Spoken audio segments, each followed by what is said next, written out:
video man arikupinda mumageto vabuditsa mazinyaya ari lit 2 mabebi amutarisa pakona hanzi nyaya dzake dzese ihit 3 maguys amuona paapfuura hanzi skyrocket ndewe mafresh 4 haizi pressure my G zvobuda chero patv zvinotangira mugeto hakuna kumwe kunotangira madhiri zvinotangira mugeto kana slang kana fame kana mangoma anotangira mugeto hakuna kumwe kunotangira madhiri zvinotangira mugeto kana slang kana fame kana mangoma waisteni chi uchingofunga mastories cause they should know what the truth is ende vanhu vese vanofanira kuziya zviri paground kote manyepo futi handle it any idea yekuti who coined the name yekuti Zimdancehall? Alright. Pamafungire mudara ndakupindura munhu kondo vanhu vamunonzwa vachiti ndeyavo kondo vakaitanga satatsvaka munhu akaunza zita because tikatotsvaka munhu akaunza zita paine akuti akaitanga saka aitange ndiye akaunza zita saka da kuti inzwe kuti ndiyani wacho ari kuzviti akaitanga totazokupindurai kuti zita iri rakabva kupi kana kuti chii wamunombonzwa imimi machiti akatanga Zimdancehall ndiani aimutaura chokwadi sofa ndanzwa vanhu vakawanda vachiti vakatanga Zimdancehall so kuti uzonzi ndinhingi dyoka techinyebera vanhu vakawanda ndara vari vegroup ripi anoenda kutaurira magroups mamirira akaita there's group raWinkid Daddy Distress King Labash Badman Gwanz and it after group iroro the next group nderangu inini Silent Killer T Freeman Deflex and it Nico T right Toki Vibes Nico T Gaspi Warrior and saka kana paine zita rinotora rakatanga dhanzo risiri mazita ndakudza pamwe wakanganwa ndida 1 kana 2 ndavaudzwa kuti imi mukutaura zvedhansao ipi yamukuda kutaura pamwe ndiwe pamwe udo kuna kutaura munhu jeje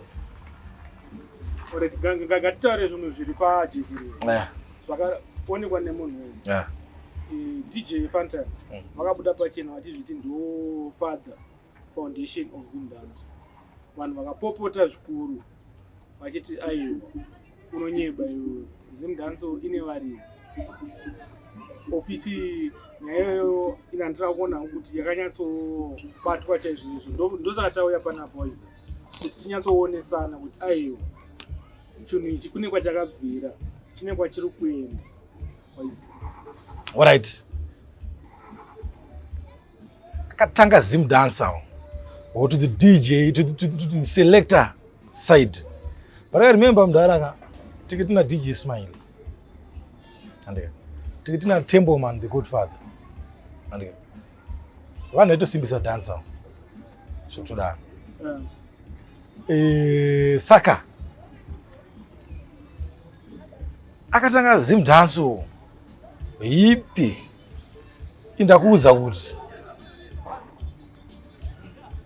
ami make them bus ndakuudza makore acho akatanga movement kwakotona mamovement kudaro kune Ice Entertainment the biggest movement when you talk of Zimdancehall you talk of Ice Entertainment that's the biggest movement so Ice akatotaura makwedzi kuti ndakatanga Zimdancehall ndokuti kutaura kuti right the Ice and Tempo Man akati yakatanga nokuti right DJ Smile nokuti right andikona Zimdancehall anotangwa nemunhu 1 years yakaita gombe mukomberanwa takakomba churu chitangwa saka mawedza arasla ndekuti atizi kunzwa mawedziwa ekuti vantu vakatanga mangoma inga teta kuimba mangoma kai pataintroduce vanhu kureggae taisaka chachirichi andonamda vakaendesa mangoma to the next level andika alright to the I can't say it against the climax and because dance still reach a climax but to other heights levels Fantan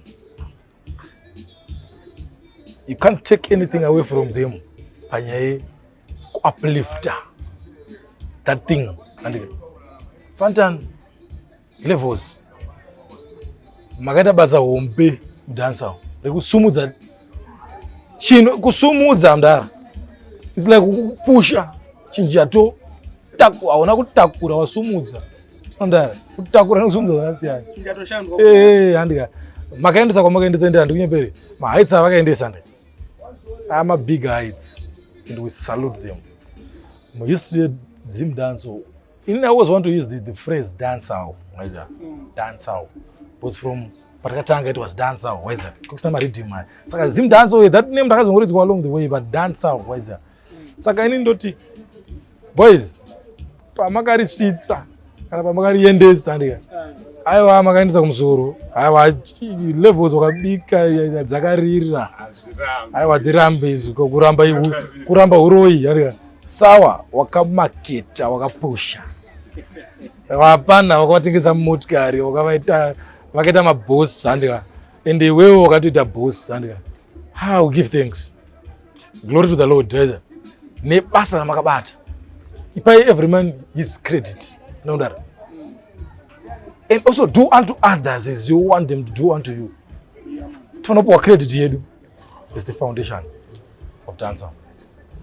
That. Okay.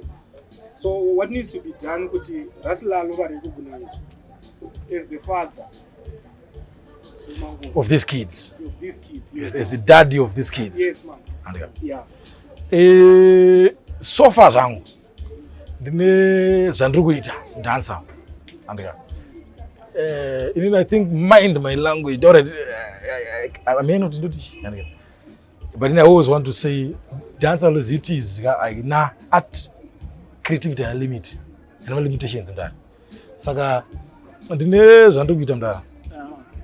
Movement ni one. Ndugu mamira masalad. Mda. Mamira masalad. Right. There was a time when we kids yaka ora genre masalad. Achisa dance pa mepo. Ari one akaponda masalad akaita stretcher akanovigwa. Andika. But right now futi masalad akuta sei kuda kudzoka. Through COVID takutangozwa ma hits. Takutamba ma juice isusu. Vanamba ma juice. Andika. Vana confused vadzoka ne confusion. Vakurira masong emasalad. Manamba ati bezura kurichiombera. Ukanara. Ingoma zese dzakuta vanotambwa kuti salad ana. Confused, bringing confusion in the dancer. Because when they know you as a dancer artist, and bringing badman stuff. So, my fireman, how come you bring your badman stuff and talk my juices? Holy thing.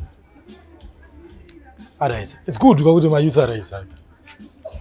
It's good to my genre arise. But I hate it when my genre don't share sad. Don't have a good example.